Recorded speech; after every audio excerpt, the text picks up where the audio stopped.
We're broadcasting tonight from the Sports Pavilion here on the campus of the University of Minnesota. It's the Big Ten Women's Gymnastics Championship. Welcome to the Twin Cities, everybody, along with former Minnesota All-American gymnast Robin Hubner. I'm Mike Lederman. We've got the women's gymnastics title for you tonight. Several items on the agenda. Individual champions, all-around individual champion, team champion, lots to do. And when you think about Big Ten women's gymnastics, Robin, you have to start with the University of Michigan. The Wolverines are strong and apparently getting stronger. They've won this competition 5 years in a row, and I wouldn't be surprised if they pull a sixth championship out here. They're ranked third in the country right now, and I do think they'll make a run for the national championship in a couple of weeks. One of their strong athletes, Nikki Peters, electrified the crowd last year in bars with a 10-0. She could do it again this year. Also for Michigan, Sarah Kane. She's just a freshman and ranked fourth in the country in the all-around. The competition may well come team-wise from Ohio State. They've got last year's Big Ten Freshman of the Year, Susan Ekman, along with another fine gymnast, Mindy Farmer. And yet you have to think that here on their home floor, your Minnesota Golden Gophers could very well pull a surprise. Minnesota has been strong all year, and there's no question that having the home arena advantage does give you a psychological edge. Minnesota also has a very strong gymnast in freshman, Judy Cavazos. She has come in and just shown a tremendous amount of poise and grace in her freshman year. She's Minnesota's only all-arounder. The first rotation is about to begin. We will rejoin you and start the competition right after a break.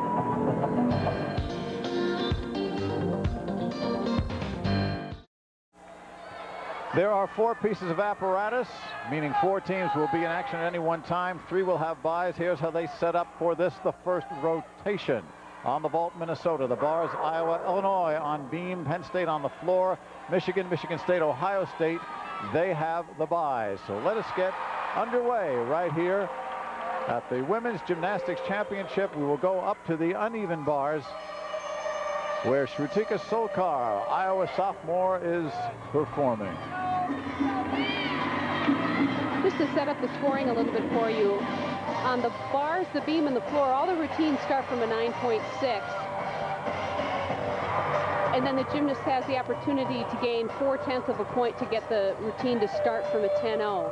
And in college gymnastics, the start value is everything. If you don't start from a 10-0, it's hard to get a big score. Shrutika Solkar, we saw her. Here is Christy Selinger for the University of Minnesota. This will be her vault number 2. In women's gymnastics, of course, you get 2 tries at the vault, and the higher one is counted. And we're going to try to keep you up to date on the scores as we get them, and we'll pass them along to you as quickly as we can. Again, we're going to try to spot coverage as much as we can as Christy comes through. That was a handspring front with a half twist. That vault is worth a 10. Now on the vault, each vault is given an assigned value, anywhere from say 9.5 to 10.0, and then the deductions are taken from there. And she has a pretty decent vault here. She gets some good height, a little form break, but a pretty good landing, just a little bit of a hop. Christy Selinger, and that is her. We'll get those scores. Meanwhile, Shrutika Solkar, a 9.7 to open up on the bars. And we'll take a look now at Molly Umland from Minnesota.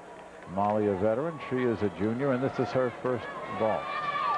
And the vault is one of Minnesota's most improved events. They have struggled on this in the last couple of years, but they've upped the difficulty of their vault, so it's not necessarily their weakest event anymore. Molly gets set. Here we go. Spotting her is her coach, Jim Stevenson. And she does a handspring front as well. We're going to see quite a few of those. It's a very popular vault in college gymnastics. And it was a nice vault. She had a little trouble with her landing, but we're looking at good position into the horse. She could have used a little bit more height off the horse, and then she over-rotated it and had to take that big step, which is a 10th or 2 deduction. I'm sorry, Robin. Meanwhile, Selinger's first vault, 9.725 for the better of her 2. This is B. Sells, a senior from Penn State University, finished 5th on the floor exercise last year, and she is just about set for her floor program. B. Sells. There are 6 athletes on each event. 5 routines count toward the team total, so there is just a little bit of a margin of error there. Not much, but a little bit. Unlike the men's floor exercise program, the women all use music, and I frankly don't know how you can hear it with the din that's going on here in the sports pavilion. You get used to it. You really do. In fact, it's often better if there's more noise than if it's extremely quiet.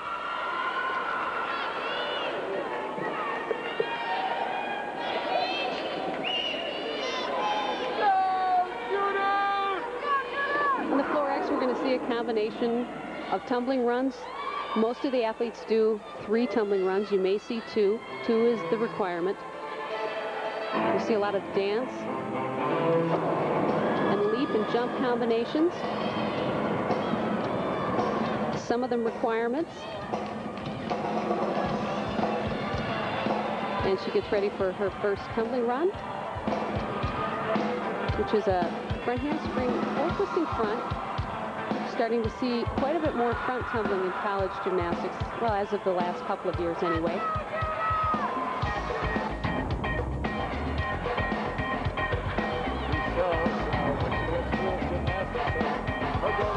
CEO of a large company.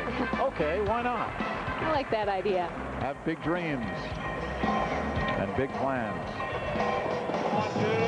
Marketing major, been in gymnastics since the age of 9, which isn't all that old in that sport, right, Robin? No, some of them, boy, and you see a range. You know, some people start when they're 2, 3 years old. Some don't pick it up until they're 9 or 10.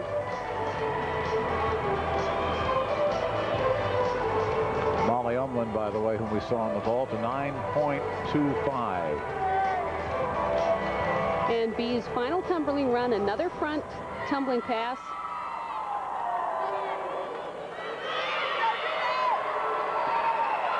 And B. Sells very happy with her effort. Here is Judith Cavazos from the University of Minnesota, her second vault.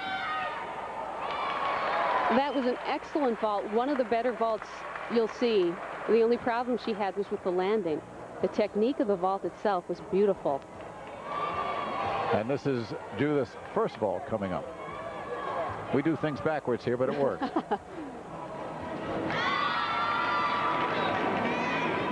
It's a pike front, just perfect form, way up there in height, great distance, but little trouble on the landing. University of Iowa on the bars. Here is probably the top all-around gymnast. Here is Lori Whitwer, Iowa's top gymnast, we should say. Uneven bars is the event that has changed the most over the years, and I really respect and admire the judges' ability to judge these routines, because they happen so fast, and the grip changes and the swing changes happen so fast that they really have to be on the ball. We're going to be looking for release moves like that. That was called a Genger. We're going to be looking for changes from bar to bar. We're going to be looking for good handstand positions, like right there. She didn't reach the handstand. That will be a deduction. But it's a pretty solid all-around routine. Lori Whitwer does well. Meanwhile, back on the floor exercise, B. Sells' teammate, Janae Whitaker, is now performing. B, by the way, 9.65. Janae Whitaker, a terrific bundle of energy. Watch her go. What a great start there.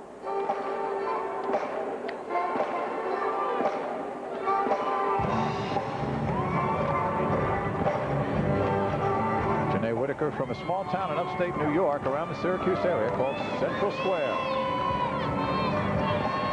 And tumbling run number 1 is a whip into a double back.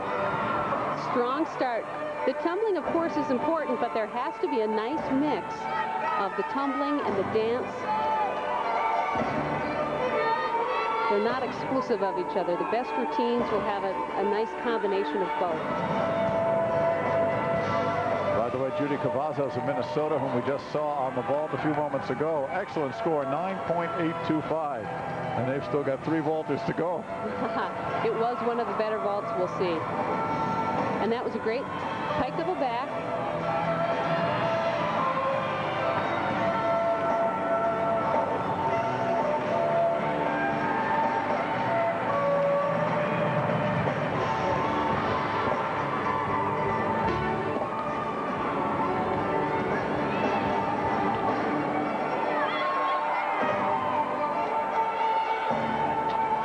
some front tumbling there. Granny right into a layout walkout. Janae Whitaker. And up on the beam now for the University of Illinois. We've got their only all-arounder, Carmela Fernandez. Fernandez, a freshman. Lori Whitwer, by the way, on the bars for Iowa, 9.675. Some of the requirements we'll be looking for on the balance beam. You have to get down on the surface of the beam, which she just did. We're looking for an acrobatic series. Both have to be with flight, and you'll be able to see that. We need to see a series of dance elements and a mixed series where we're mixing the acrobatic with the dance. As you can tell, there's a lot going on. We'll try to pick up all the action, and how they maintain their composure during the roar while they're on the beam, all 4 inches wide of it, is a good question. Like I said, sometimes the more noise, the better.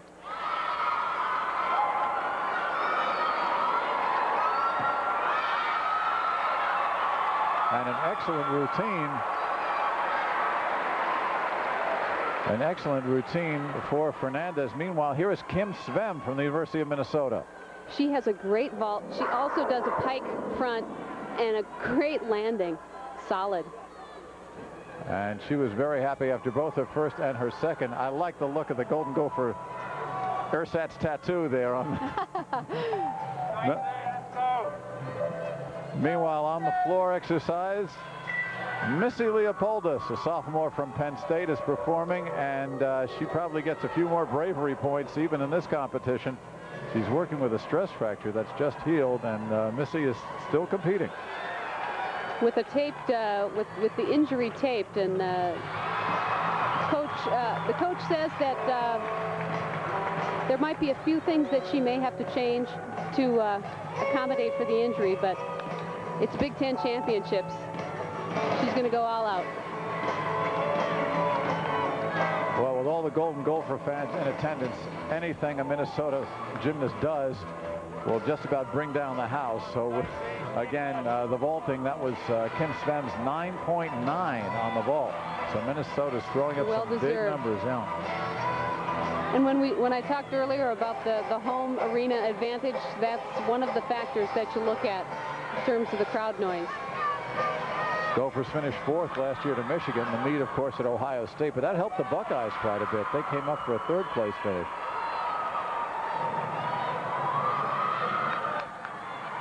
Very nice routine for Missy Leopoldis. And here is Stacy Batza, vault number 2, and the crowd explodes. As I said, this is really an improved event for Minnesota, and you can see they've worked on their landings a lot, and they've upped the difficulty on their vaults. She does the handspring pike front, worth a 10. Little form break there, but look at that landing. It's pretty solid, just a little bit of a hop. And Stacy Batza gets hugs from the assistant coaches. And love the uniforms, too. That velour look and the maroon. Yeah, and the sparkle. Very nice, very nice.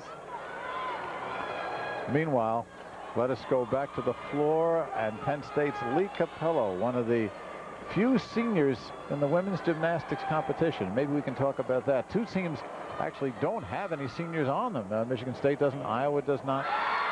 More and more of the women are peaking earlier, and the competition gets pretty heated once you get to be in the upper classes. Well, it certainly helps to have those years of experience behind you as a senior. But boy, we have seen some athletes come out here as freshmen and just showing all the poise and confidence of an extremely experienced competitor.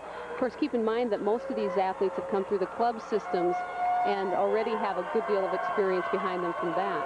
Stacy Batza's vault for Minnesota, 9.85. That's a great start for Minnesota.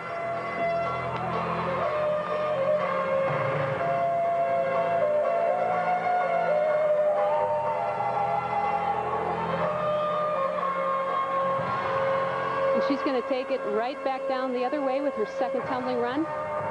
2 double backs. She managed to stay inbound. She stepped on the white line, but that's okay as long as you don't step out.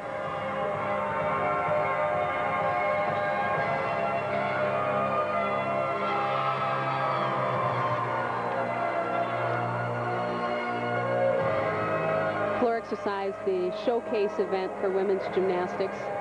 It was always my favorite event because you can really get a chance to show your personality and have fun.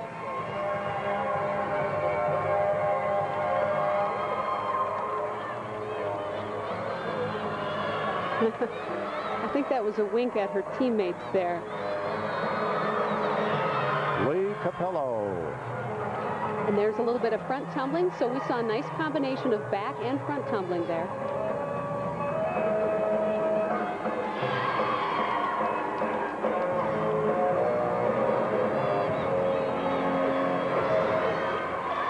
Strong routine.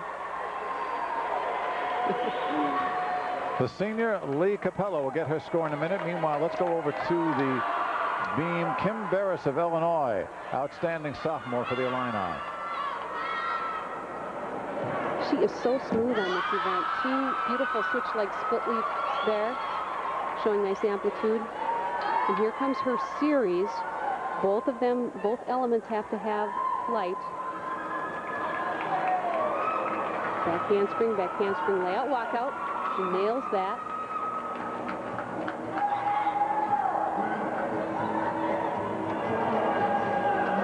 Full turn, one of the other requirements on the beam.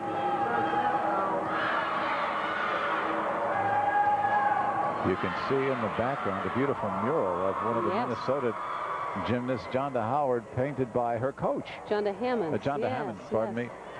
Painted by her coach, Jim Stevenson. Jim has done a couple of murals. He is an accomplished artist. We'll talk about him a little bit later, but what a backdrop. Yes, it is. It's beautiful. So far, Kim is doing very well up here. Working down on the beam.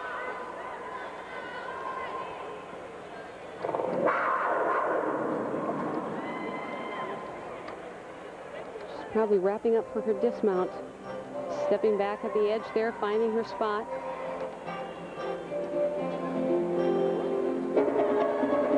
She finishes strong with a double back, just one little step. For Kim Barris, a 9.925. Fine score. And here is Ellen Casey of Penn State. She is the last competitor from her school on the floor exercise. And she scored a 9.95 on this event recently. Uh-oh. That's a 5/10 deduction for falling, and then another 10th for going out of bounds. So that's a 0.6 deduction right off the top. Our coach behind her, Steve Shepard.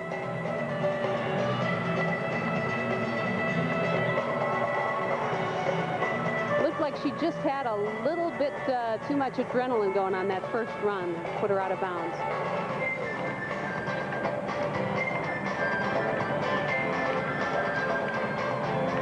There's a combination that we talked about, combining a turn with a leap.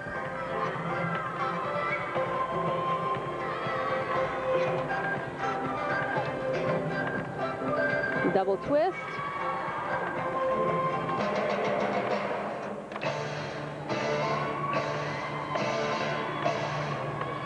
It's too bad she had trouble on the first run because it was a very nice routine otherwise. Ellen Casey, sophomore from Alexandria, Virginia, will come back with her score. We'll come back with the second rotation. In other words, we'll come back. Second rotation here at the Sports Pavilion at the University of Minnesota with Robin Hubner. Mike Lederman with you. And the second rotation lineup looks like this. Penn State, Minnesota, and Illinois will sit out. Michigan will make its first appearance along with Michigan State, going to the vault and bars respectively. Iowa on the beam. Ohio State we'll see now on the floor. And here is last year's all-around champion, Beth Amelkovich, won it as a freshman from Michigan.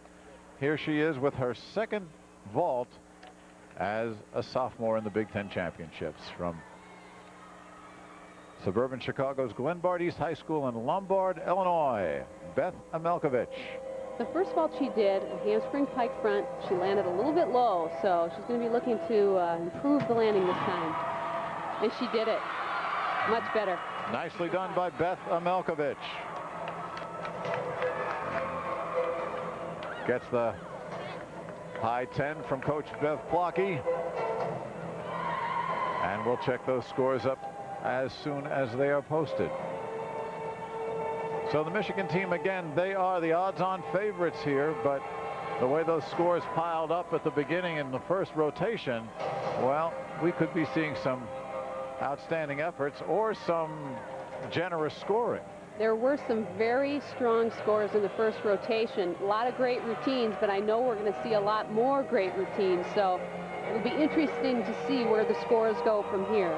9.85 for Bethna Melkovich, over to Michigan State on the bars. This is Erin Mullen, runner-up last year in the all-around. Erin Mullen, like a Melkovich, a sophomore, and if Michigan State is going to do well this year, Erin Mullen has got to pull it together. And their first gymnast started out with a fall, so the pressure is on. As I said before, 6 athletes on each event, 5 count for the team total, so they need no falls here. See Tim Rivera, the assistant coach, spotting. Safety, obviously an important factor. Gearing up for the dismount, which is a double back. Good landing. She brought things back on track with that routine. Erin Mullen giving Michigan State a nice boost. We'll get that score for you. Here is Lisa Symes, another one of the outstanding gymnasts from the University of Michigan, ranked 14th in the nation on the vault.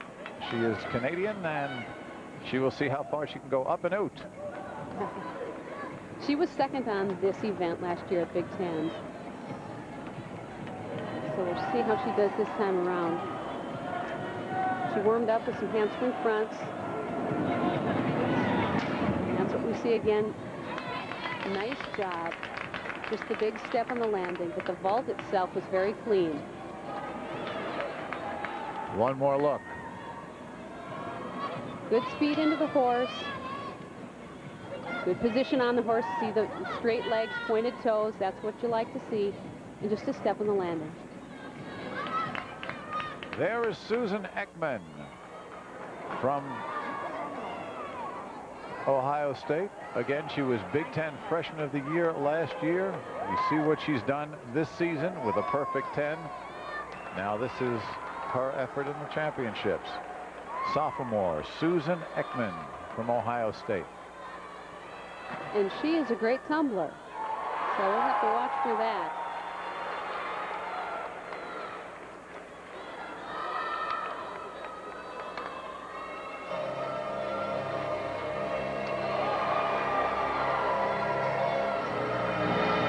Lisa Symes, that vault you saw, 9.925. That puts her in the lead. With a stuck landing, she would have been obviously in the 9.95 territory. Susan's first tumbling run. Little back tumbling, whip, 2 whips into a double back. A little short on that. See how she had to step forward a little bit. That'll be a slight deduction. Nice lead combinations there.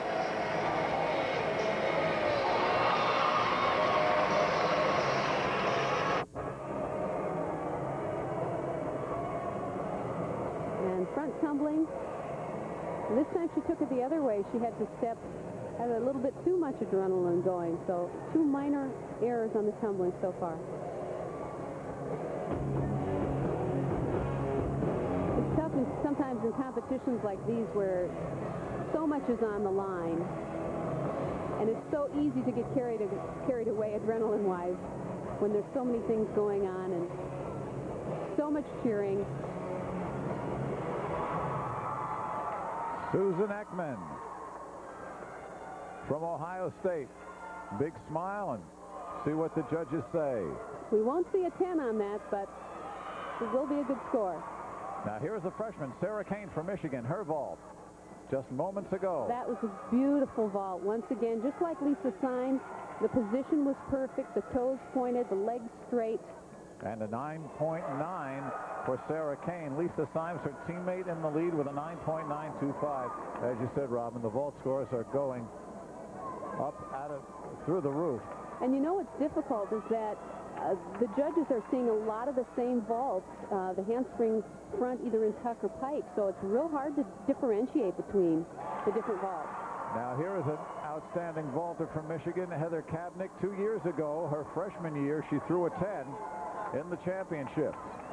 Been troubled by injuries much of last year, rounding back into form. As a junior, here is her first vault now. She nailed her landings in the warm-up. We'll see how she does in this competition. Wow. She did nail it. Wow. The confidence was there. That was an excellent vault. Probably the best we've seen. And since we've already seen 9.925. Look at the body position. Perfect pike. And that's the best landing I think we've seen on a handspring front so far. University of Iowa freshman Robin Gamble now on the beam. You see she's from Indianapolis. Her coach Diane DeMarco in the yellow outfit behind her watching. Meanwhile, Kabnick a 9.95, which puts her in the lead. And she's got a couple of teammates to go for Michigan.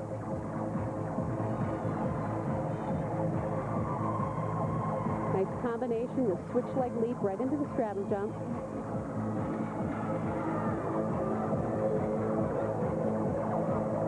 Here's her series, flip-flop layout. No problem there.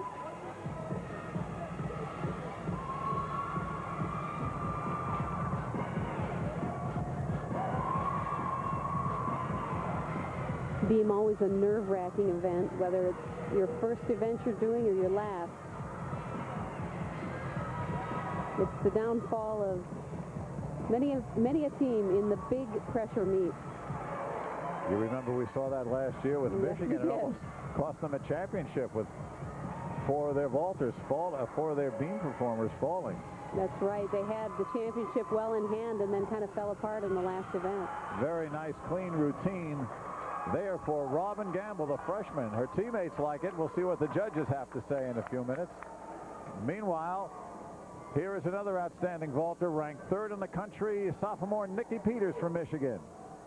She is so strong, and you can see a little problem on the landing, but that vault was so good, so high. Just a little trouble on the landing. Those forward-moving vaults are difficult to land because they are a so-called blind landing. Nikki Peters now will have one more attempt, and let's take this as it happened just moments ago. Nikki Peters, second vault. The first one she over-rotated. We'll see what she does this time. Ooh. Now, I don't know if you could see her kick out. She was in the tight pike position, and she kicked it out a little bit too soon. That's why she had to sit it down. 9.825 for Robin Gamble on the beam. And we'll try to get you Nikki Peters' scores. 9.875. And there's a look at Courtney Burke, another one of the freshmen at the University of Iowa. Courtney, the final performer, the anchor for the Hawkeyes, on the beam. Starts out with a simple mount.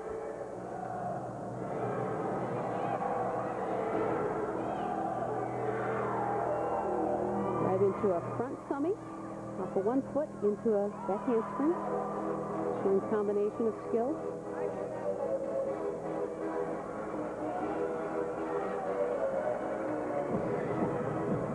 She had a 9.85 for her career high on the beam. The scores have been pretty high on the beam as well. 9.7s, 9.8s, 9.875 for Lori Whitwer, her teammate.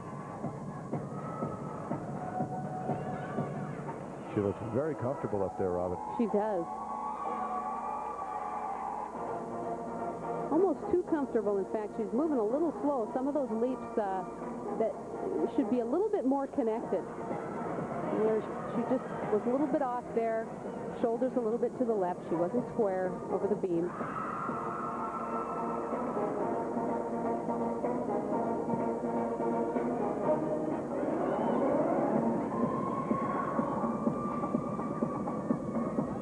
And a 1.5 twist, perfect landing. Boy, a good dismount. Courtney Burke, again, the fall takes 0.5 off, and obviously she's disappointed, but we've noticed these Hawkeyes are a pretty spirited bunch. They don't let you get very far down for very long. Yang Zhao, the assistant coach to Diane DeMarco. Diane has been at Iowa some 18 years. Long time. And she says she has got a great recruiting class coming in. Again, no seniors, several freshmen. Meanwhile, let's go back to the floor exercise. Just a moment ago, we will show you again from Ohio State. This is Kelly Harper performing here, sophomore from Colorado Springs for the Buckeyes.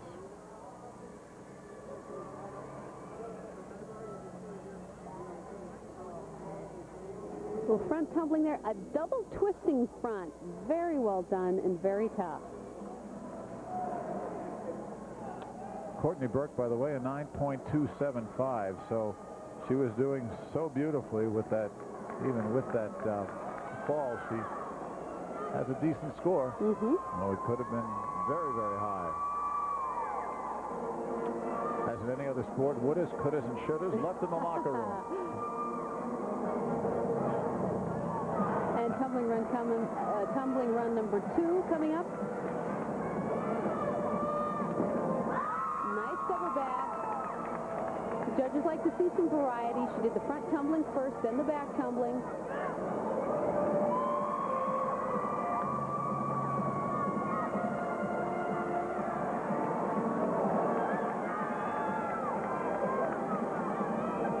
And she's going to tumble forward one more time.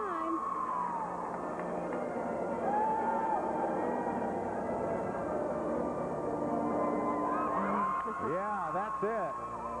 Kelly Harper, 9.80 her score. That concludes our second rotation. We'll catch you up on some scores and bring you more from the University of Minnesota. Through 2 rotations, we have seen all 7 of our Big Ten gymnastics teams in the women's championships. We'll show you again. The scores are very misleading at this point because Iowa, the only team that has been on the floor twice. Michigan and Minnesota, Ohio State, Illinois, Penn State, Michigan State, all once, and of course all on different apparatus. At this point, you're comparing apples to oranges.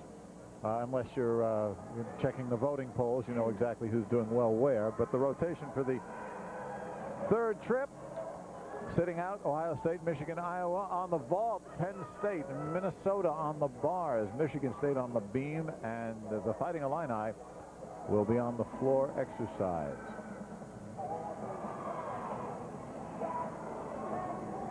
Lee Capello from Penn State. This is her vault.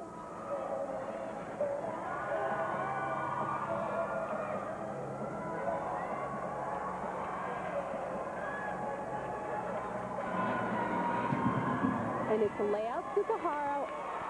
Real well done. Not one of the toughest vaults you'll see here, but execution-wise, it was very well done, and she had a good landing. Another look. This vault, a layout Tsukahara, is only worth 9.7, so if she'd done it perfectly, that would be her score. Well, she looks happy after the fact. And we'll try to get that score for you. Meanwhile, a look at the uneven bars, where Minnesota is up next. And Kathy Kieser, who tied for 3rd in this event a year ago in the championships, will be next up. There are a couple moves in her routine I want you to really watch for, because not only are they unique, but they're very difficult. And these couple of moves really put her routine over the top in terms of difficulty. Lee Capello, 9.55 on her first vault that we just saw. We'll see if she betters that. We'll report that to you. Kathy was 3rd on this event in the Big Tens last year. And if she hits this routine, she could be right up there again this year.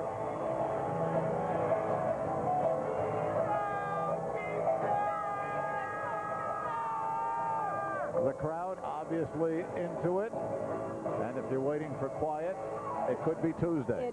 It won't come this evening, that's for sure. Talk about release moves on the bars. There's the inverted giant. There's the second inverted giant. Right into a pike Jaeger. That combination puts her over the top in terms of difficulty. Now, again, you can add elements to your routine to build up to a 10.0, but That's no right. routine really starts with 1. You've got to make that happen. Technically, some routines might be worth more than a 10, but the judges can only start from a 10. Very nice routine for Kathy Kieser. We'll be watching, see how the judges rule on that one. Meanwhile, Lee Capello comes up 9.55.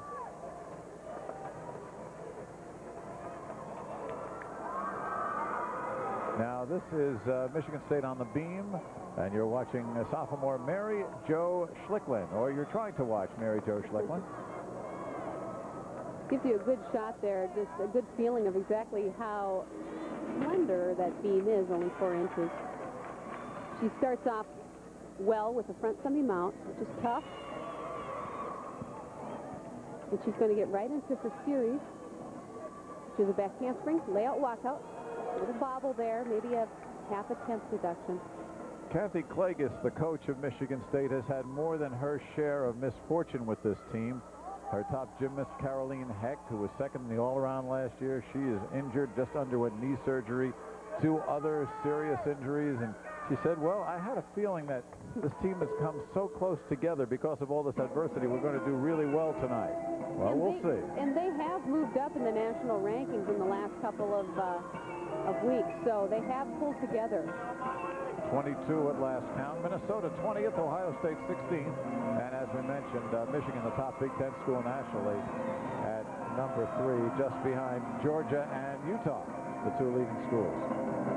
And of course, if all goes according to form, those 3 will be among the Super 6, dueling it out at nationals.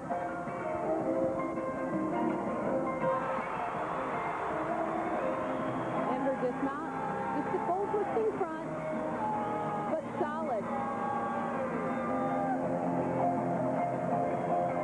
On the vault, we've got Penn State. Here is Ellen Casey.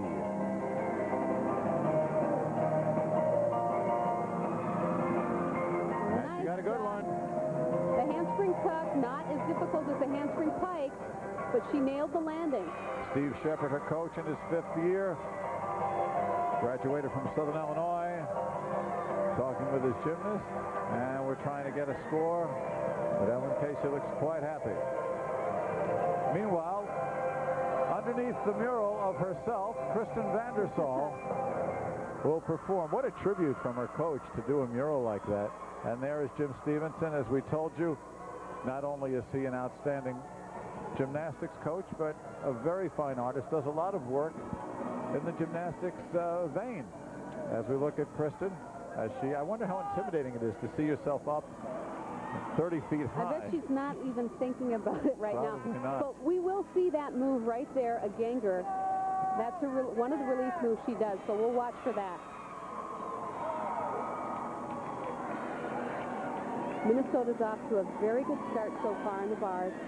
That's the Ganger right there. Kristen, senior co-captain. Working the handstand positions really well. Nice tight form. Wow. Excellent landing. Senior Kristen Vandersall. We go to the vault, and sophomore Janae Whitaker. She was 6th a year ago. One more handspring tight front that we see. Not the best one we've seen tonight, but fairly solid. 9.75 on that first one. Now live, we go to the second one. Robin, your eyes broke out of your head. I think they're scoring a little generously, huh? Well, it's hard to say, really, because we haven't been able to see all of the routines. The only thing, it's fairly early in the competition, and I know we're going to see a lot of great routines ahead, so it leaves the judges less room, less leeway, I guess. On the floor of the University of Illinois, senior Carrie Karubas, Chicago area product.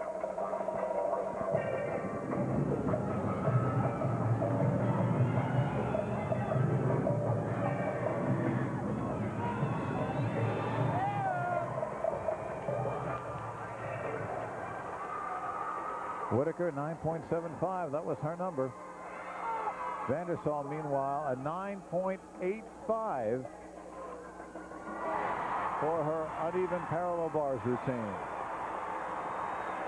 And amid all the screaming and carousing, Carrie Carubas looks to be having a wonderful time. By the way, that 9.875 ties her and the team high for the University of Minnesota.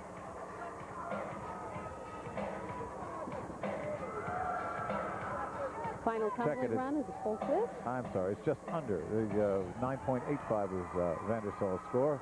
Okay. And Carubas finishes. Happy about that. Her coach, Lynn Crane-Brookman. And now let's go back to the vault. Missy Leopoldis. That was her first one. Here's the second. Another handspring pike. Not the best one, once again, that we've seen, but she got fairly decent height. Now here on the bars for the University of Minnesota is Judith Cavazos. Again, we told you she is the freshman who just joined the team. And what a find for Jim Stevenson. No kidding. One of the things that so impresses me about her, she never breaks form. You know, there's all this emphasis on the tough skills, but you've got to have the good technique in the skills, and she does. That was such a good routine. Jim Stevenson liked it, so did the judges. 9.875. Up to Michigan State on the beam with Kristen Peugeot. And on the uneven bars, that ties Cavazos and the individual on team high for Minnesota. So a lot of high scores, a lot of good performances here. So look at Kristen Peugeot. And Erin Mullen had a fall just before her teammate. So Peugeot's got a little extra pressure on her to do some scoring. And not only is this an important night in terms of bragging rights for the Big Ten, but a lot of these teams are looking ahead to regionals in a couple of weeks. Some of the teams have already easily qualified. Some will not make it. But Michigan State and Minnesota are two of the teams in the Central region who are kind of on the brink, on the bubble, if you will. Minnesota ranked 6th, I believe, and Michigan State 7th. So they have to have good showing tonight to hold on to those rankings so that they make it, and so they qualify for the Central Regional coming up in a couple of weeks.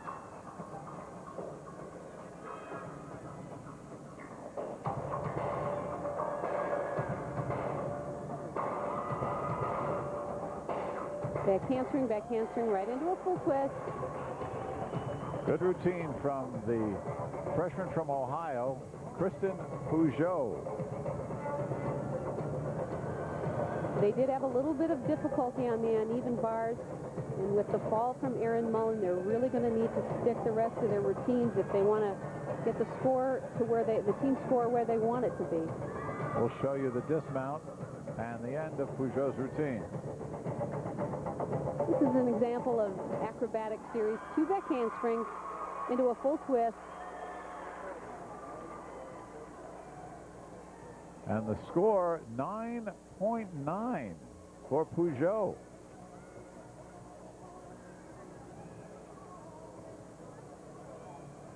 Good score for Kristen Peugeot. The beam scores are up there. It'll be interesting to see what happens when we get Michigan up on the beam.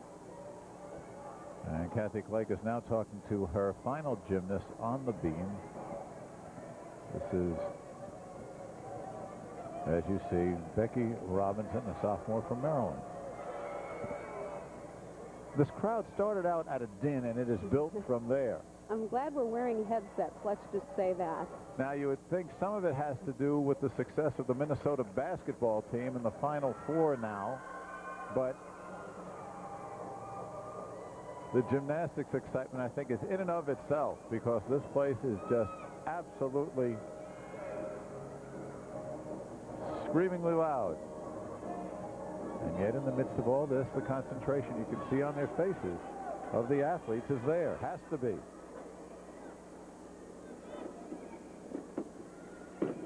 There's her series. It's just a little bit of a bobble.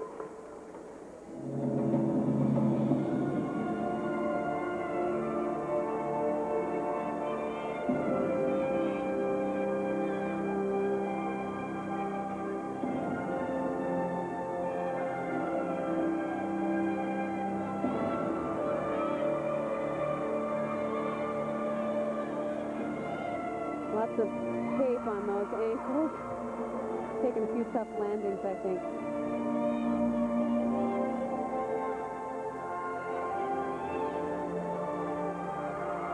Becky Robinson finishing here on the beam.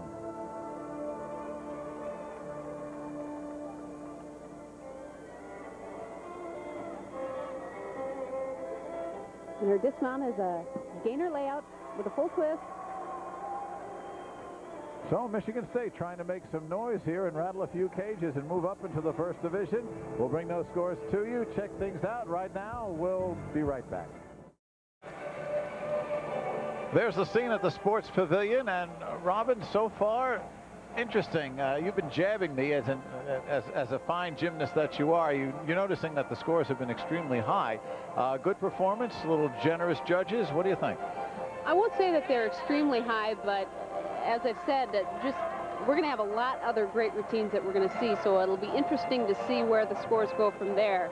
If they stay steady or go even higher, if we start seeing some 9.95, 9.975. Well, you ought to know you've been in this for a long time at the University of Minnesota. Robin Hubner, All-American, and yes, we'll take a trip down memory lane as we go to a break. Robin, take a look, because this is your life. Lord. How do you like that Marie Osmond hair, huh? Marie Osmond.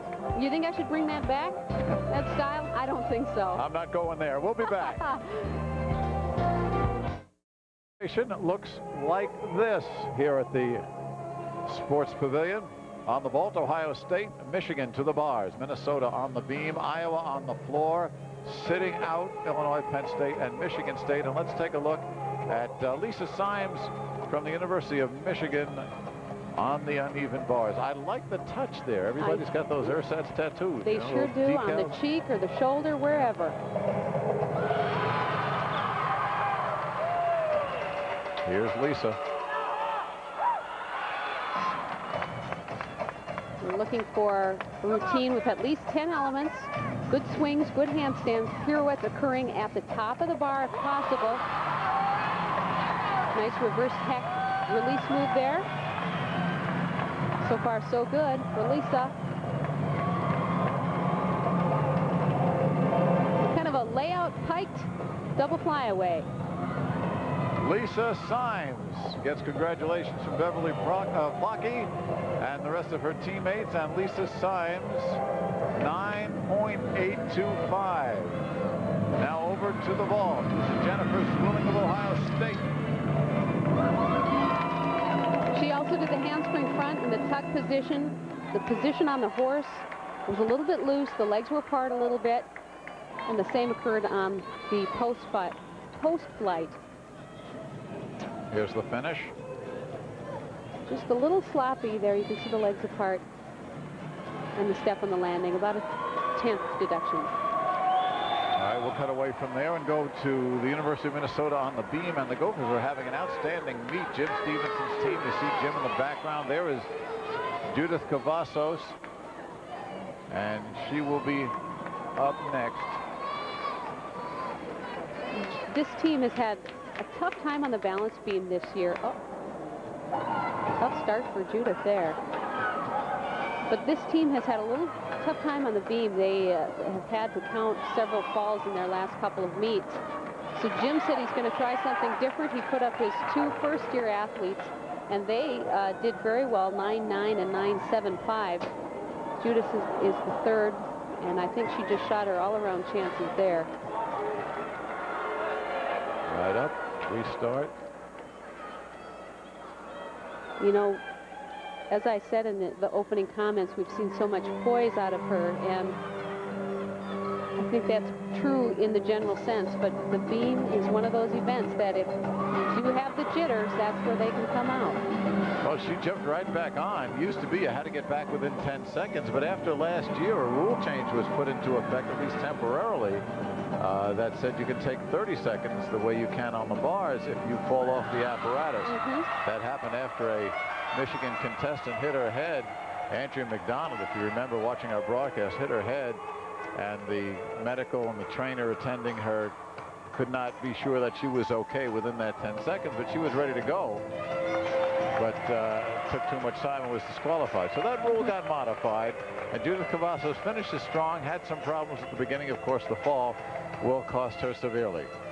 And I know the frustration, because she has done that over and over and over, as all of these athletes have done. The repetition they do in practice, they probably could almost do this stuff in their sleep, and then they come to the Big Ten and have the fall.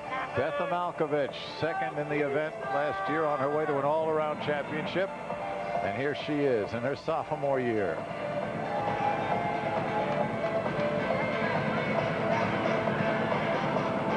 And there's her reverse hex.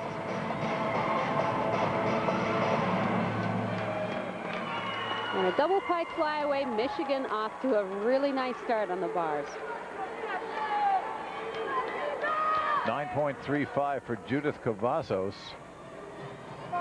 And we'll wait to give you Malkovich's score. Meanwhile, here's her teammate Sarah Kane, a prime contestant, probably the favorite in the all-around. And this routine is packed with difficulty. Right there, Jaeger in the pike position. That's an E skill. Very difficult. And you'll want to watch this dismount coming up. Double front, half turn. Very nice for Sarah Kane, Nebraska native, on her way to a sparkling career in Michigan. Meanwhile, her teammate Malkovich did very well, 9.85 for Beth. And we'll check the scores for Sarah coming up. Meanwhile, let's go back a few minutes ago on the vault. This is Kelly Harper of Ohio State. This is a Sukahara with a half twist. And she sticks it. And this is Mindy Farmer. There are her numbers for an all-around high. Couple of big steps in the landing. Kelly Harper, 9.825. Mindy Farmer talking with Coach Larry Cox. Gets a few words of encouragement and a little gentle shove, like saying, forget about that one, let's do it again. This time she'll need to kind of control the landing a little bit more. Try not to over-rotate it. Meanwhile, let's go to Nikki Peters on the bars. What a treat this should be. She's through a 10-0 that electrified the crowd here a year ago as a freshman. Well, we know about her now. Watch the grace and watch the strength. She swings this event just like high bar. I mean, there's so, as you say, so much strength. Big handstand moves.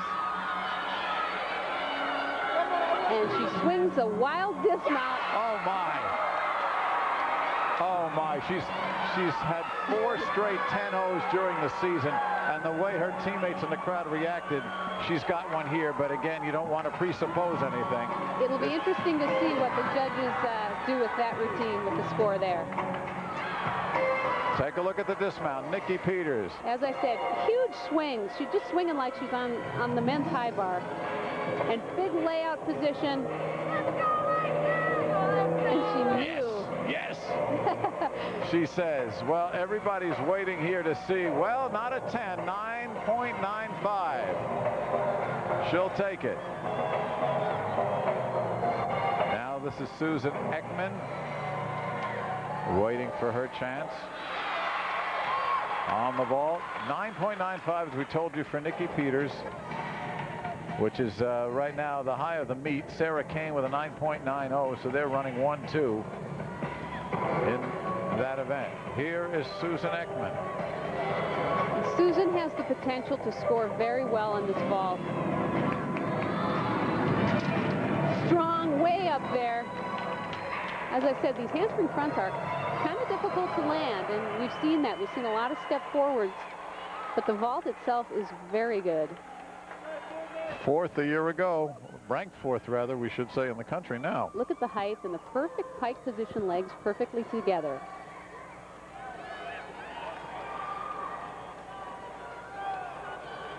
Waiting the score for Susan Ekman. Meanwhile, we'll look at the Iowa coach, Diane DeMarco, on the floor talking to Kelly Burke, Courtney Burke from suburban Chicago. And Courtney says, well, just wait a minute until this roar subsides, just to a general chaos, and then I'll try it.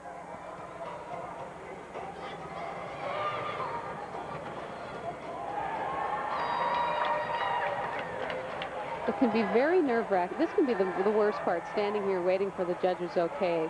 Sometimes there's a little bit of a delay in terms of the judging if there's some discrepancy between scores. And I believe, I'm not sure there's a discrepancy, but she's waiting for the okay from the judges. Freshman Courtney Burke from the University of Iowa. Meanwhile, let's go to the beam, and we'll see Lacey Percat from Minnesota. Lacey looked a little bit nervous in the warm-ups. She was having a little bit of trouble on this series right here, but she is such a steely competitor. As you can see there, she nails her series of 2 back handspring into a layout walkout. Susan Ekman, by the way, 9.875, good score on the vault, as we're watching Lacey Percat of the University of Minnesota.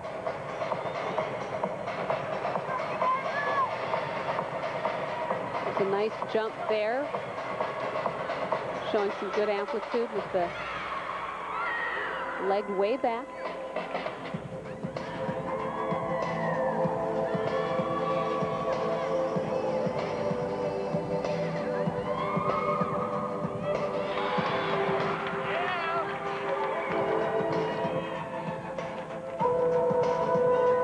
Nice little balance move there and flexibility move.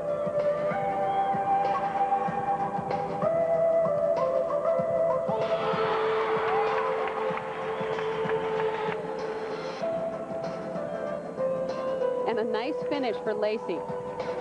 Lacey Percat, 9.875. Good job for the senior. Meanwhile, let's go back to the floor exercise. And once again, Courtney Burke. Well, we got the finish anyway. We got the final double twist. And her expression is just great to watch no matter what. Just an exciting, fun gymnast. Courtney Burke, freshman at Iowa. And the relief, the hugs from the teammates. Courtney Burke looking for She's got a great smile. Her scores.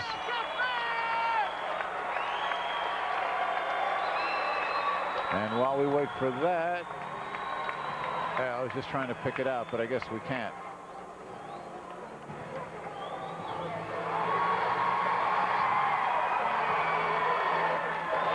Let's take, see if we can get over to Mindy Knably from the University of Minnesota on the beam. Let's watch Mindy. She is one of the true anchors of this Minnesota team. She's kind of a quietly solid competitor, and I love her tenacity on the beam. She's not timid on any moves that she does. The leaps are always big, a lot of amplitude. And here is her series, layout walkout, which she nails.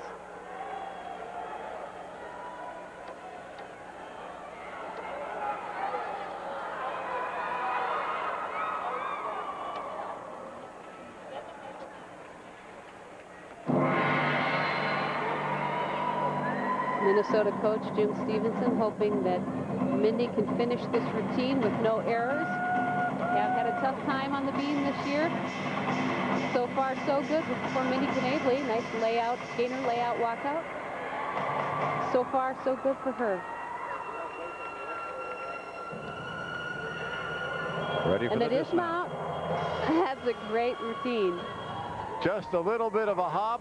9.95 for Mindy Knably. There's her fan club, and they've got something to cheer about. Mindy Knably has just set several records here. A Big Ten meet record on the event, a Minnesota beam record, and the highest Minnesota score on any event in women's gymnastics. So Mindy Knably doing well. That routine to say the is least. certainly worth a 9.95. Well, I think Jim Stevenson's got to put another mural up there, this time with Mindy. We're looking at Lori Whitworth. Let's not slide Lori. She on the floor exercise, finishing 5th a year ago in this event. And she's tall for a gymnast, 5'7". Might not seem tall for anything else, but for a gymnast, it's tall. Most of the gymnasts you see are 5 feet, 5'2", somewhere in that vicinity. Couple we have a 4'10", and again, you know, we hear that size for the Olympics hopefuls who are usually younger, the Dominic Mociano types. Right, and it does make it more difficult to flip and tumble when you have more height to deal with. Lori Whitwer, nice finish. And we'll try to pick up those scores for you. Meanwhile, the action continues, and we will rejoin in just a minute. Through 4 rotations, let's take a look at the scores. Again, not every team has been on the floor as much, and of course they've all been on different apparatus. Minnesota, though, you can tell that the Golden Gophers enjoy the home cooking. They are doing quite well. Michigan, 1 less rotation. And the 5th rotation brings us to Illinois on the vault, Penn State on the bars, the Wolverines on the beam, Michigan State on the floor, with Iowa, Ohio State, and Minnesota having buys. Let us go to the balance beam, which features the University of Michigan's Kathy Burke. Now, she led off last year, and while everybody else followed her and just about everyone else fell off, it was Kathy Burke's effort that won the event and really did a great deal in preserving Michigan's team championship. So let's see how she does here. Kathy Burke was a freshman then. She's a sophomore now. Solid series is back handspring, layout, walkout. 2 nice straddle jumps.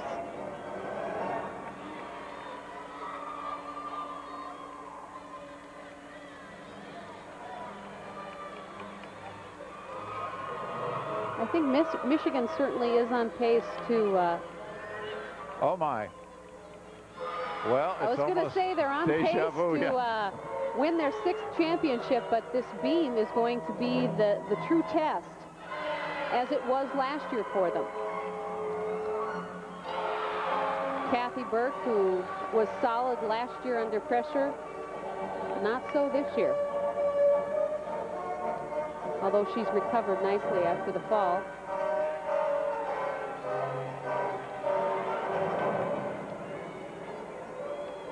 All right, Kathy Burke obviously disappointed. You can see the expressions on her teammates' faces. It's not here we go again. Kathy Burke with a 9.45. Meanwhile, Janae Whitaker from Penn State. You see her. Keep in mind with Kathy Burke, with that fall, without the fall, she'd have been at a 9.95. Kelly Hogan, the Illini on the vault. Low landing, but otherwise not a bad vault. She was a little slow in getting the tuck off the vault in her post flight. Another look. Let's see if you can see that here. Kind of waits a little long to tuck, and then has to sit way down. Doesn't actually sit on the mat, just squats down a little bit. Let's pick up Penn State's Janae Whitaker on the bars. 2 gangers in a row there. The big release moves. The deductions I can see here and there are little form breaks here and there, legs bent, not quite so tight. And the steps on the landing, but a tough dismount it was. A full twisting double back, fly away. Meanwhile, back to Kelly Hogan of the Illini and her 2nd vault. She's going to look to improve her landing, and I'm not so sure she did. Once again, she overcompensated and went the other way with the over-rotation. Illinois trying to move up here in the general competition. Len Brookman took over 4 years ago. Has everybody back but 2 of her gymnasts, and she's building slowly. Kim Barras, of course, we've seen, has done very well. Carmela Fernandez, a freshman, is her all-around performer, so she's on her way up. And they're a solid team that just hasn't been able to really put it all together in one meet this year to their liking. Take a look at the general scene here at the Sports Pavilion, and a very, as you can hear, nice, active crowd. This is a great facility for women's gymnastics. Jenna Gruss, next Illinois vaulter after Hogan, 9.55. Gruss And kind of somewhat of the same problem we saw in the vault right before her. Just a little bit sloppy here and there. This is Heather Kabnick from the University of Michigan. She will be on the beam. Before her, Lisa Symes came in with a 9.95 for the Wolverine. So there, if you will, back on the beam. And here is Heather. We told you her story. Freshman of the year a couple of years ago, bothered by injuries on and off since.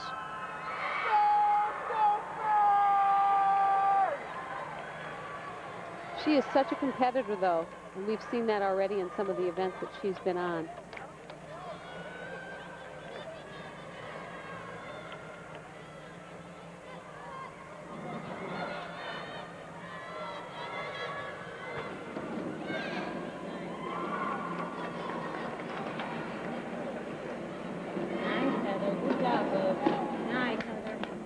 Just a tiny bobble there on that series, ending with the layout walkout.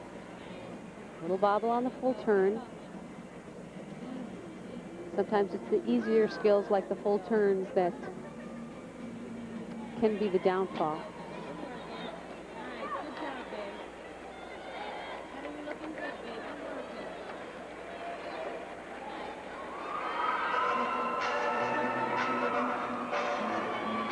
Beth Melkovich, who's up next, was sitting there watching Kabnick with her hands clasped almost in prayer, like, come on, help.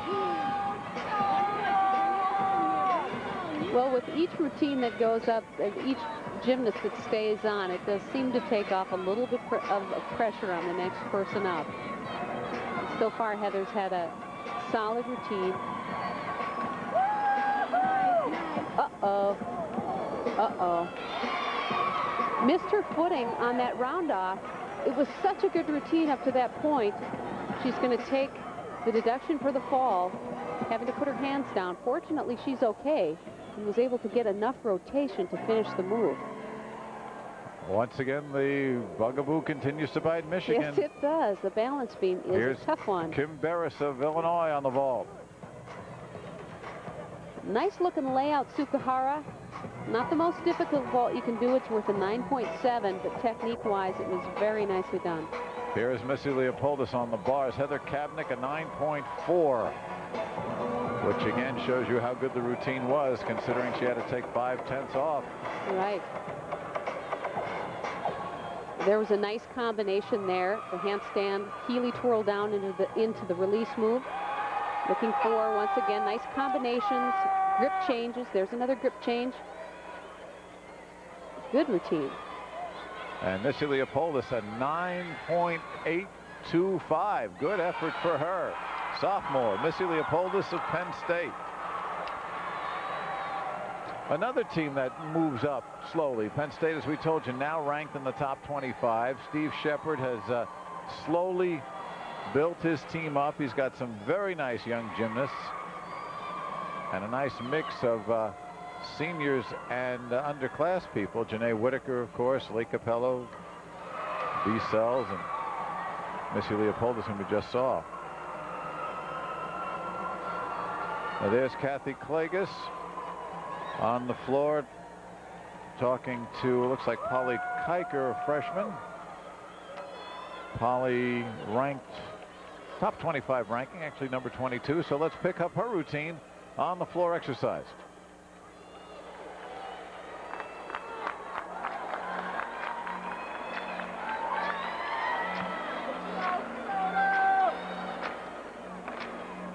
We've seen lots of different styles on the floor exercise. We've seen classical, we've seen more contemporary type styles.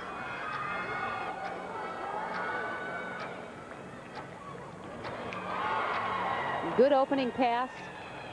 Kind of a pike layout. I'm not really sure what that was. It was kind of in between. Double back. While we're away, Michigan's Beth Melkovich just came up with another 9.95 to go with her teammate Lisa Symes' efforts on the beam. So Michigan is keeping the pressure on. And we certainly have seen some big scores on the beam. Leopoldis, the wrap on that injured leg. Check it, that's Kiker.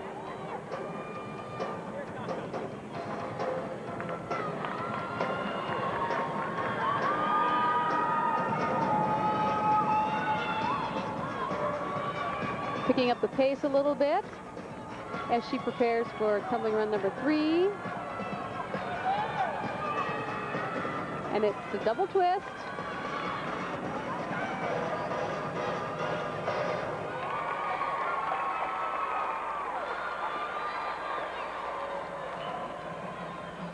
Polly Kiker will check her scores. Meanwhile, here is that routine we told you about. Beth Malkovich, the defending Big Ten all-around champion, sophomore, trying to keep those scores up for her team as well as herself. 2 solid layout walkouts. Right shoulders, everything square over the beam. This gives you a good view of how the gymnast really does have to keep square.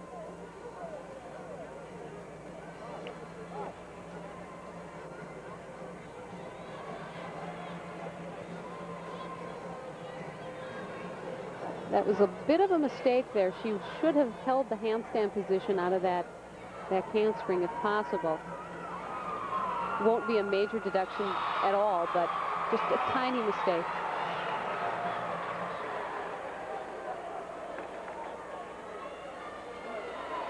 Nice combination there of a leap into a little side somersault.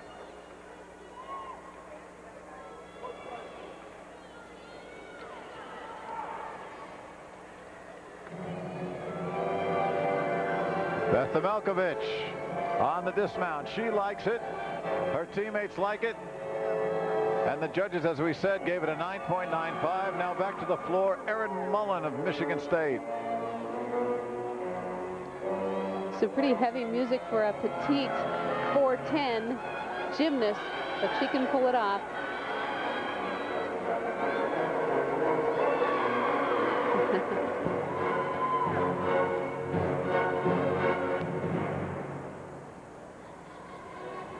Some of the music has had trouble being heard, not this.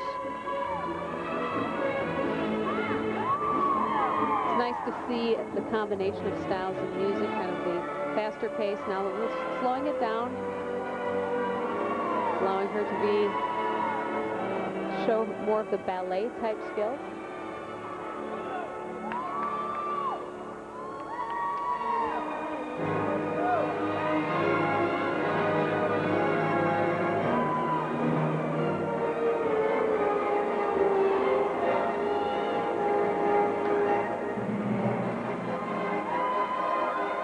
One thing that's going to happen next year is the code of points, the rules for which the judges judge by, are going to be rewritten, so to speak. So we're going to see some skills that maybe were D&E skills this year will not be next year. So the code of points, the rules will become just a little bit tougher.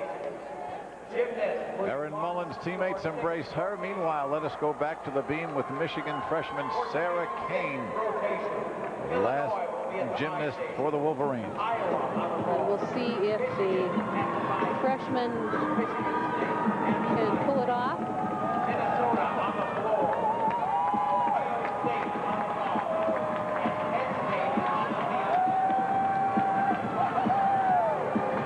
Slight balance check there. Probably only a 10th or maybe a half a 10th.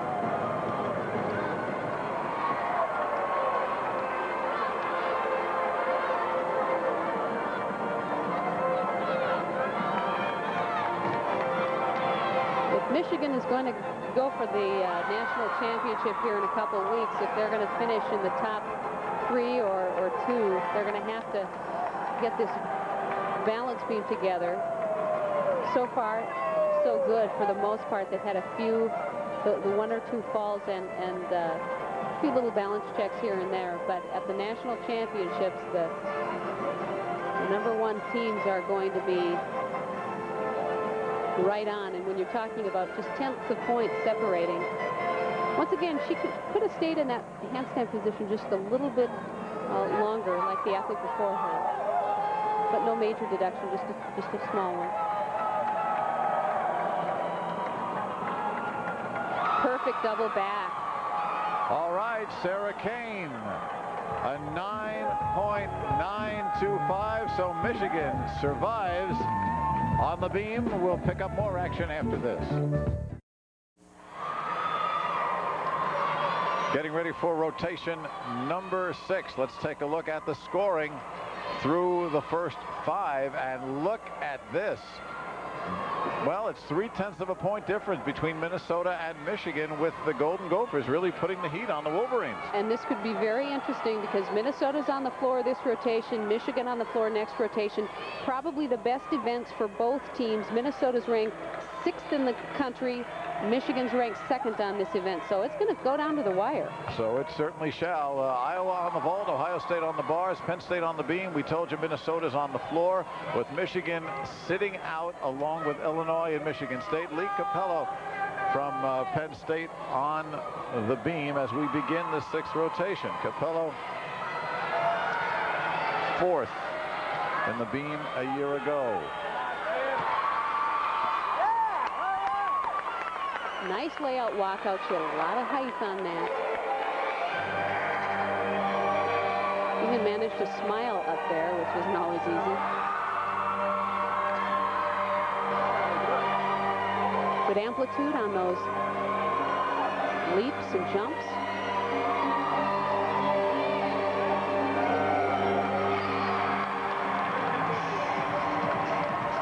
Working your way down onto the beam, one of the requirements, showing some originality there and sort of a shoulder roll.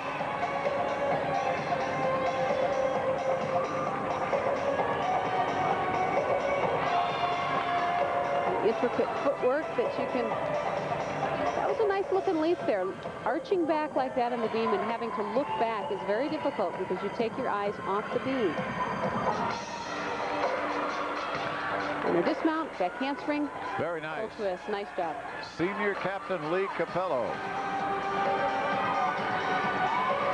And her score, let's see if we have a 9.85. So Lee Capello with a good effort. Meanwhile, the leading scorers right now on the beam: Mindy Knabely at 9.95, Lisa Symes of Michigan, Beth Melkovich of Michigan, along with Knabely of Minnesota, all at 9.95. Now let's go up to the bars with Elizabeth Jensen, a freshman for Ohio State. Leading the bars right now, Nikki Peters of Michigan, 9.95. Heather Kapnick of Michigan leading on the vault, 9.95. Lori Whitwer of Iowa, 9.875, the best on the floor exercise to this juncture.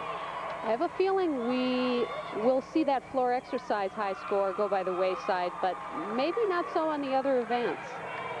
Elizabeth Jensen. And here is Judith Cavazos with her floor exercise. I know she feels very badly about falling off the beam. When the team walked by the table here and everybody waved and smiled up at the crowd, she just kind of looked straight ahead. I think she was feeling as if maybe she had let the team down, but she has done so much for this team all year round.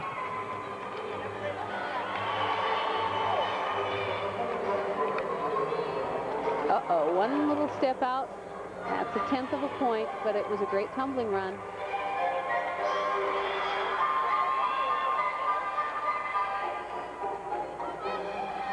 She is so much fun to watch.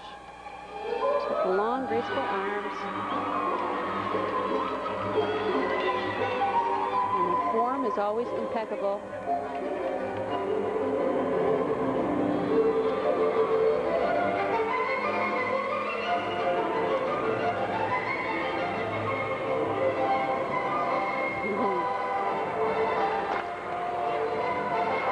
I think the crowd has seen this routine before.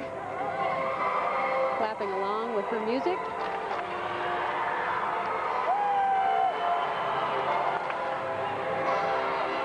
Cavazos has done a 9.95 earlier this season. That was against Iowa State. That was just about a week ago.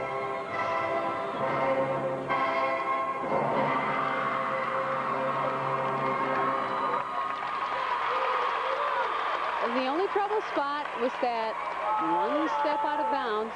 And you know, with just the few tenths separating these teams, everyone that counts. Could be a factor. Here's Janae Whitaker for Penn State on the beam. There's her ranking, the all-around. She is 4th in the Big Ten. And here's Whitaker in trouble. But she pulls it out. Obviously, the gymnast does everything they can to stay on, because a fall is 5/10 of a point and a bobble is maybe 3/10, 2/10. So they fight very hard to stay on. Nice combination there. Leap right into a jump, layout, walkout.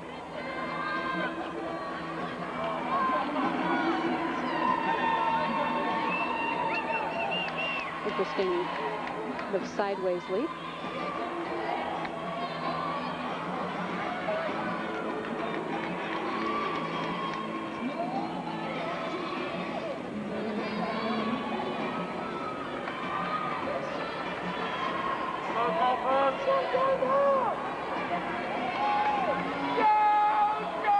Coach standing by for the dismount. Uh-oh. Looks like she's going to give that another try. She's going to pick it up from where she fell off. I think she was supposed to do 3 flip-flops into the dismount. So she ends up having to go up, finish the last flip-flop with the dismount. 9.625 for Judy Cavazos. That will try to get you Whitaker's number. Meanwhile, over to the bars, Koyuki Oka, and this is her event. Senior from Ohio State.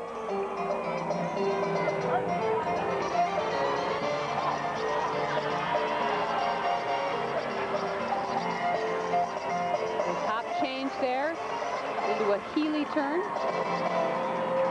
Those, where you see the gymnast squat onto the bar, that's not technically a deduction, but it's not necessarily a good thing. So to keep those squat on to jumping up to the high bar to a minimum. Judges just like to see a little bit more sophisticated connections from bar to bar than that.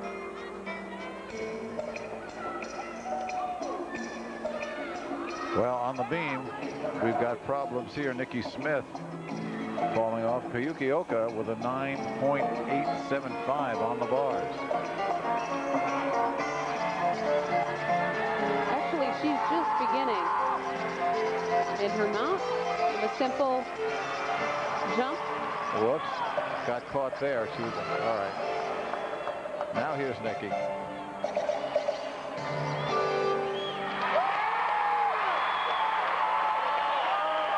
Nice job of squaring up the shoulders.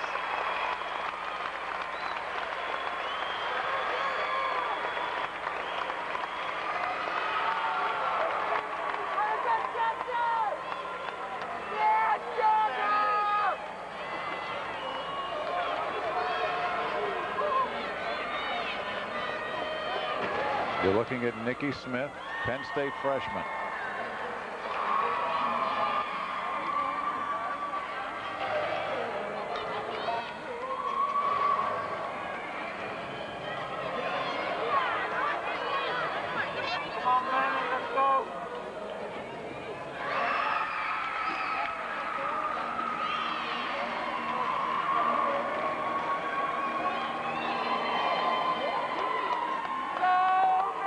She's wrapping up here. We're ready for the dismount. We'll see a little balance move first, balance and flexibility. If we could see that from the side, we could see she completely got into the split position. Not in itself an extremely difficult move, but just a nice way of showing some originality.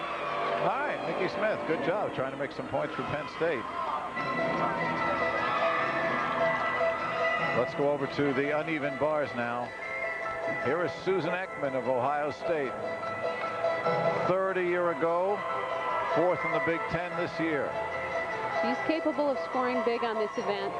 Gorgeous little hop, full twisting hop change there into a pike Jaeger. A little struggle getting up on the low bar there, but she recovered really well. She works the handstand positions and the pirouettes very well. And she sticks it. All right, Susan Ekman.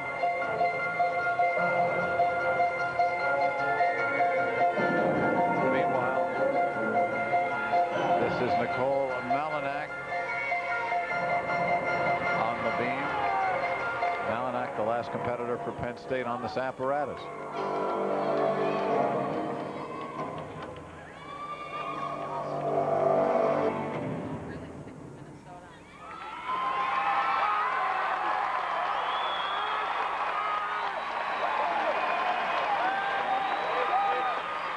Nicole ready to go. It's a little different look on the mount.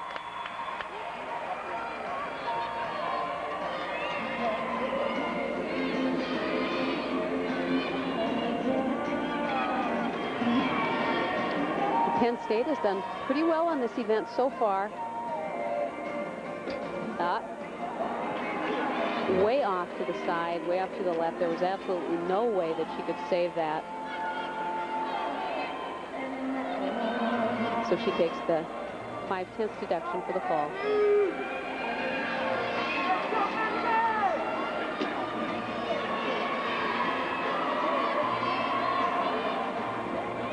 It's a nice reverse turn.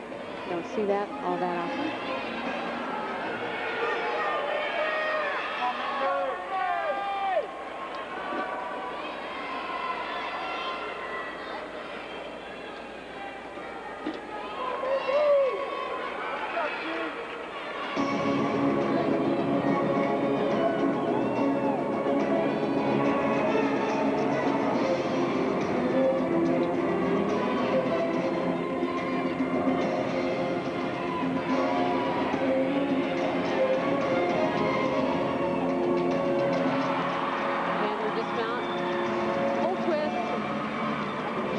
Nicely after the fall. And there's Nicole Malinak. Now let's go back to the floor again. The battle for first place will take place here between Minnesota and Michigan. This is Kristen van der Sal, the senior, and the top scorer for Minnesota, both on the floor and on the uneven bars. This is such a good event for her. She combines strong tumbling and the grace, the artistry. Well, Dan Benson, our crack statistician, came up with a number that's of interest. Minnesota's season high on the floor exercise and the school record is 49.275. Michigan, which will be up next on the floor exercise, has beaten that number 5 times this season, and their high is 49.6. So with those numbers in mind, but yet with the home crowd spurring them on, the Golden Gophers are trying to put together a major upset here. And this one literally will go down to the final event, with Michigan finishing up on the floor while Minnesota sits and waits and watches.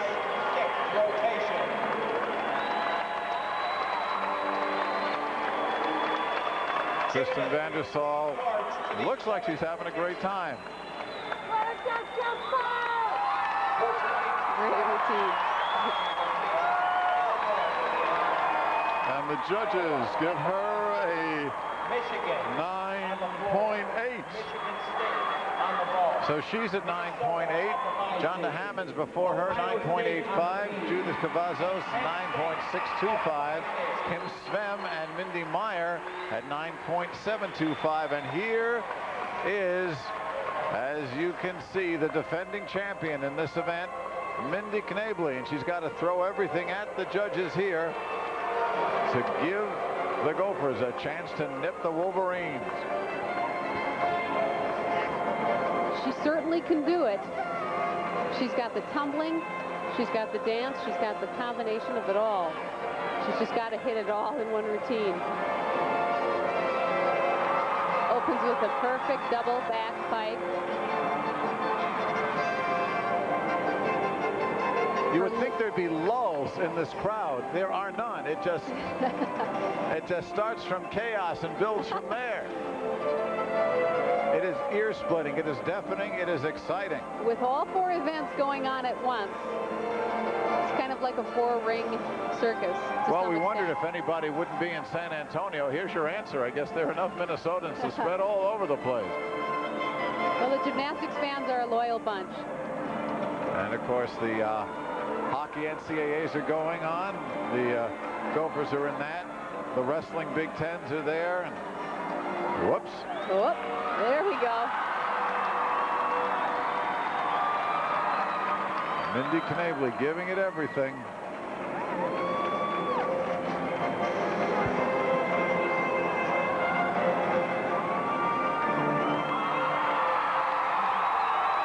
And she is excited. The judges, 9.90. Last rotation next.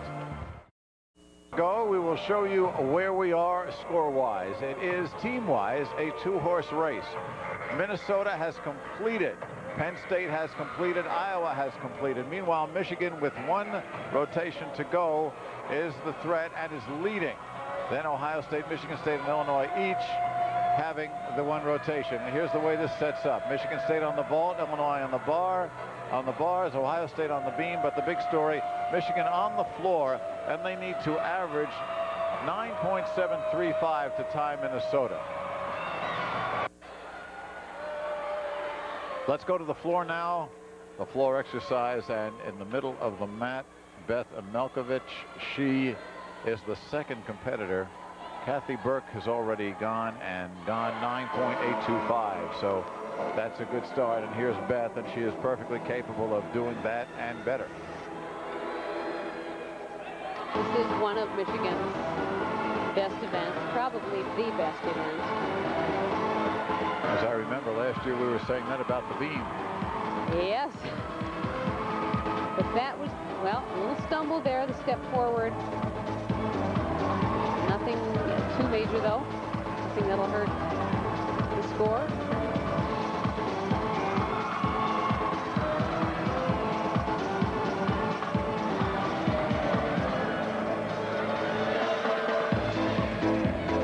Michigan knowing they've got to be on in this last event.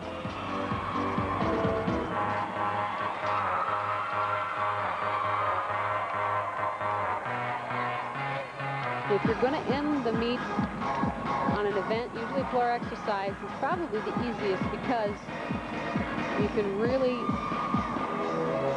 let it all out. Yeah. Let it all out. You can't fall off it. You know, you can fall, but you can't fall off it. So if your nerves are going to get you, it's usually not on the floor exercise. Judge watching carefully that Beth doesn't step out of bounds.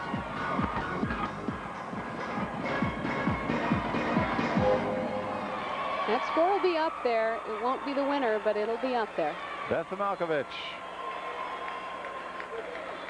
getting a hug from Beverly Clocky.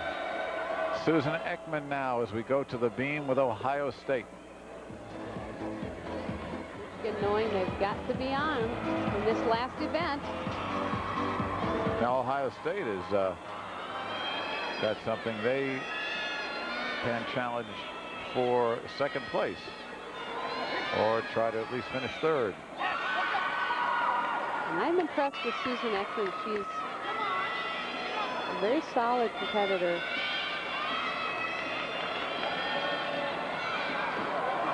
Doesn't seem to let anything get to her, I guess.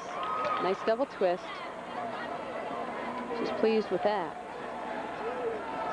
Susan Ekman completes her night's work. Here's Lisa Symes on the floor for Michigan. Co-champion in this event a year ago. Along with Mindy Knavely. And Knavely has already gone 9.90. Susan Ekman on the beam, 9.75. We just showed you.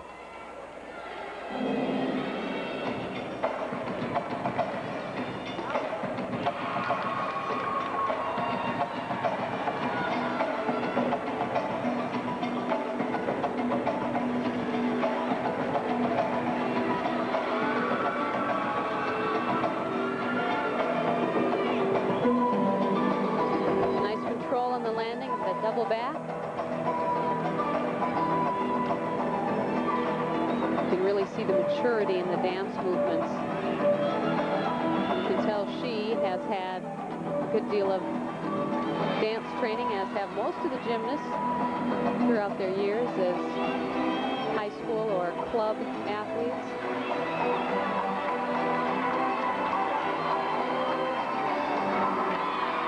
Nice front tumbling run.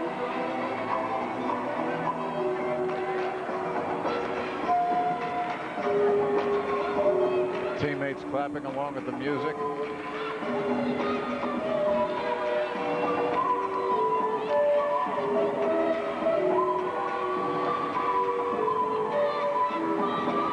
It is incredible how all these athletes can just blot everything out, focus on what they're doing. After competing enough, it just seems to get easier with each meet. Nice tumbling run. This isn't the most difficult tumbling you'll see, but execution-wise, it was very, very well done. Very well executed, very clean. Hugs all around. And again, these are the Wolverines knowing they have to put a strong performance to come up with their 6th straight title. Here is Koyuki Oka, 8th ranked nationally on the beam for Ohio State. And not I was tonight. Not tonight, and first ranked in the Big Ten Conference, but this is not her night. She's capable of scoring 9-9 and more, but with that 5/10 deduction for the fall, that won't be happening. And Ohio State, if they were going to keep the pressure on for Minnesota to possibly finish second, this certainly makes it more difficult for them to do that. Once again, 5 scores count out of the 6 athletes on each event, so that there is room for some error, but with that one fall, they need to have all the rest of their gymnasts stay on. Meanwhile, the score's been posted for Lisa Symes' floor exercise routine, 9.875. So Michigan with 3 solid performances from their 3 first competitors.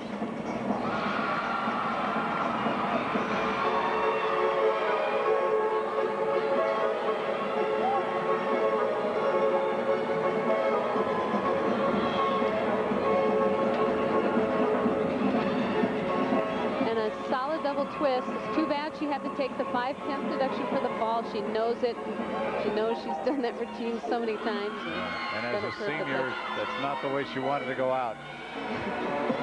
She knows it. Koyuki Oka waiting for her score, although she probably could just as soon wait a little longer. Nonetheless, a good effort. The crowd hasn't stopped. Let's go to Erin Mullen over on the vault as Michigan State doing surprisingly well for a team that is so, as we say, decimated. Good vault by Erin Mullen. That was a great vault. Great vault. Well in control, nice height, and controlled landing. Kathy Klages giving her the old pep talk. And we go to the bars. Becky Ashton from Illinois.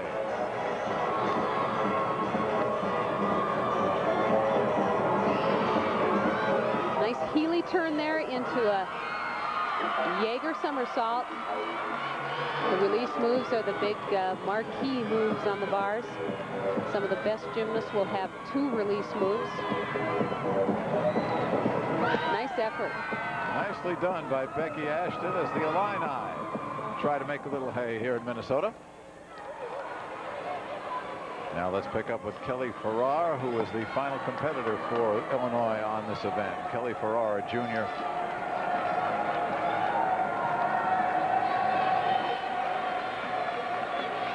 This is Kelly's best event. She's the 6th athlete. Sometimes the coaches, in terms of determining the lineup, they try to put the gymnast that has the capability of scoring the highest at the end. So there is some strategy. Sometimes they will put some of their better gymnasts at the front, though, to drive the scores up. So there is some strategy in the lineup preparation. While we were away, Nikki Peters of Michigan just came up on the floor exercise with a 9.925. So Nikki Peters has taken the lead in this competition, the individual competition, as well as giving Michigan just about all it needs to ensure another victory. Well, floor exercise is their best event, or one of, so that doesn't surprise me in the least. Great effort by Kelly Farrar. She's happy. Now here is Sarah Kane of Michigan on the floor.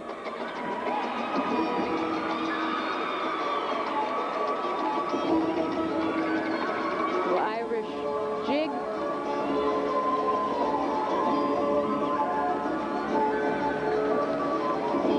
That was a very nicely done front tumbling run. She combined the full twisting front with some other moves, making for a nice combination. As I said, we like to see the variety in the back and the front tumbling.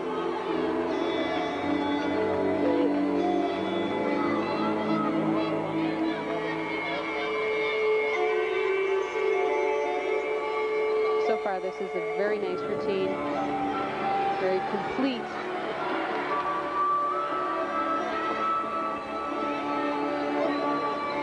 And that was a little interesting. Nice finish. Sarah Kane, the freshman, picking up where her teammates left off as we go to the beam again. Ohio State. Kelly, this is Mindy Farmer.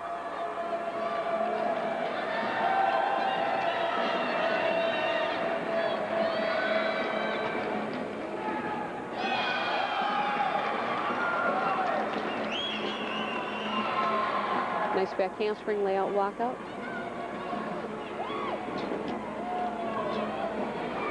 Showing good amplitude on those straddle jumps. It's hard not to be tentative up on the beam. But so far so good. She's looking pretty solid.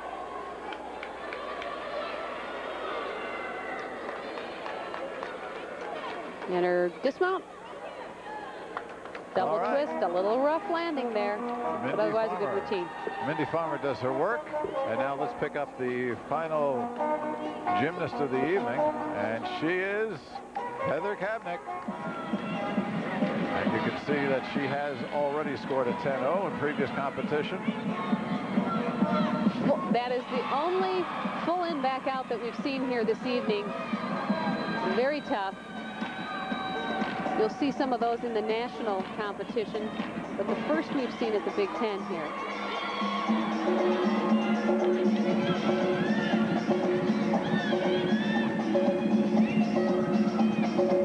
And not too shabby of a second run either. 1.5 twisting front.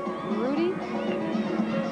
So far the tumbling, extremely difficult.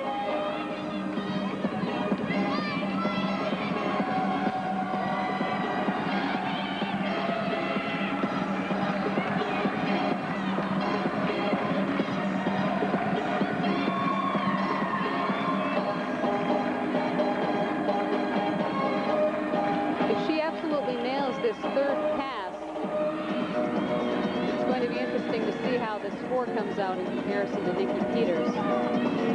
She could do it if she pulls off this third run.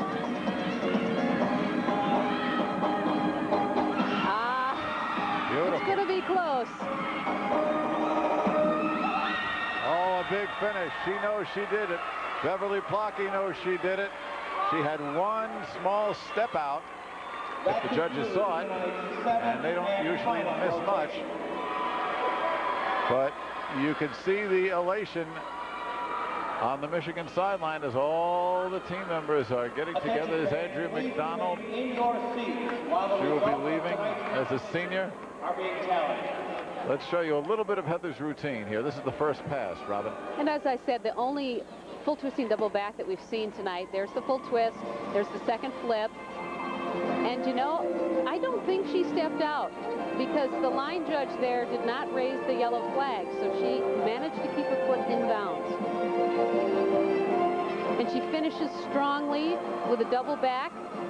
She could finish with something easier. She wouldn't have to do that in terms of difficulty, but she shows that she's not letting up. And the score has just come up, 9.925. It's a tie. And Nikki Peters have tied. Michigan unofficially has won again. There's the scene as the Wolverines rejoice. We'll take a break and we'll be back.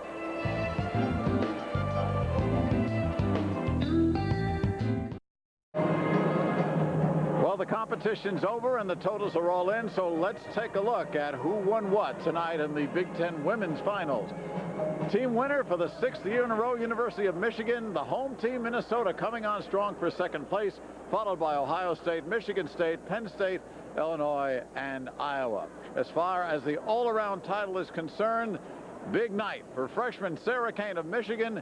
She wins it with her two teammates, Lisa Symes and Beth Malkovich, coming in second and third. We've got Sarah Kane. She's with Robin. Sarah, all-around title, score of 39.65, good enough to win the all-around and good enough to win the floor exercise as well. Not only that, but Big Ten Gymnast of the Year and Freshman of the Year. Did you ever dream you would accomplish so much in your first year? No, I didn't. I just wanted to come in and contribute to the team and just, you know, have a positive attitude and help contribute, you know, like routine-wise and stuff. And it's just been a lot of fun and great. Going into the floor exercise, you had a .3 lead on Minnesota. They were kind of keeping the heat on. How did you guys go into your last event mentally? We didn't know that, you know, it was that close, but we knew we could hit floor, and we have really good floor, so we weren't, you know, too worried about it. We just wanted to go out and have fun and hit the best that we could, and we did, so. Okay. Congratulations on the rest of the season with regionals and then nationals coming up in April. Thanks. Okay. Well, Mike and I will be back with some final thoughts after this break.